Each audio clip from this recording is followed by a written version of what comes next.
final chapter is without question a shitty way to end this franchise. I mean, just about almost all these films were horrible, but the story in this one is beyond forgivable. I mean, forget what happened in the last film, because it really doesn't matter in this one. This film is clearly not worth my time like ever again.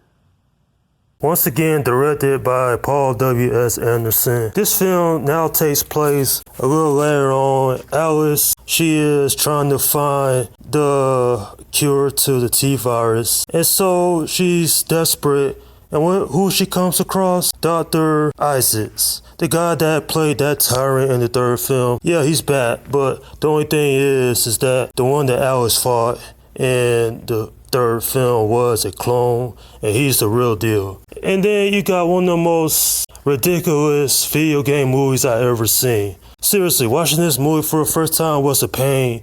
This movie was boring, it was pathetic. And tell me, what in the hell was this scene?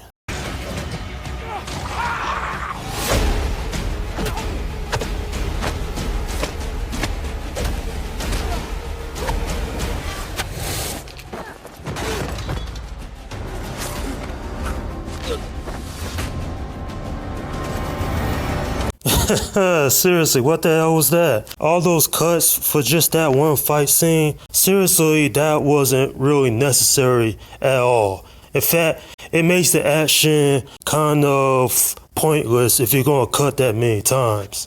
And not just that though, but Claire Redfield, she returns in this film. But behold, just like the last previous movies, they don't mention Chris Redfield at all. That's not even a line to explain why he's not there. Seriously, what the hell? How could they forget about Chris Redfield? I mean, that's Claire's brother, and she doesn't even mention him not one time. It's suspected from a horrible-ass franchise that really never gave a damn about the fans, the source material, or even really the characters. Like, in the last film, we had Leon Kennedy and a few others that survived at the end of the movie, but nah, they're gone in the next film.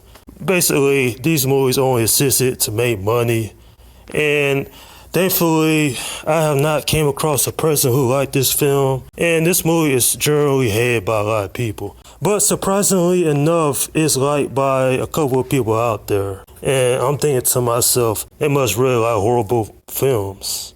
Nonetheless though, this is a movie I'm clearly never gonna watch ever again. This whole entire movie franchise is an embarrassment to video game counterparts. Seriously, main characters from the video games, they are utterly disrespected throughout these films. And even one of the big bads from the video games, Albert Wesker, he is a laughing stock. In this final movie, he gets taken out by a door. No joke, a door. Not Alice, but a freaking door. Like, the disrespect to the character's lore is expected from a franchise that really didn't give a shit about, source material, the characters. It was all about that money.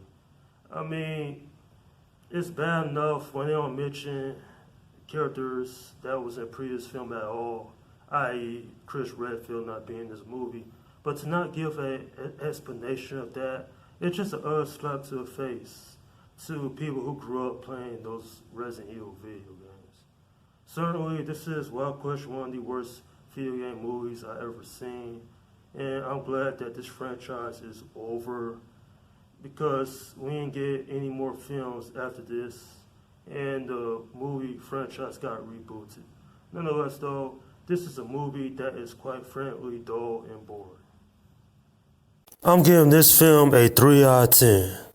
Clearly, this is a dumpster fire video game film. I mean, I was bored throughout this movie. I really didn't care for the characters. And then when Claire doesn't mention her brother, what happened to him, then it's at that point you know that they really didn't care whatsoever about the whole entire story. In fact, I will say is that this film, it was atrocious for a lot of reasons. But I couldn't understand how this franchise here got 6 films. Well, that's not entirely true. I know what kept this franchise going for 6 movies. It was the money. Nonetheless, though, this is a movie that clearly has a whole list of problems, from the acting to a horrible script to characters just not being explained, and then the ultimate disrespect to a lot of the lore of Resident Evil. And that's my review of Resident Evil, the final chapter. Alright, leave your comments down below in the section and let me know what you think about this film.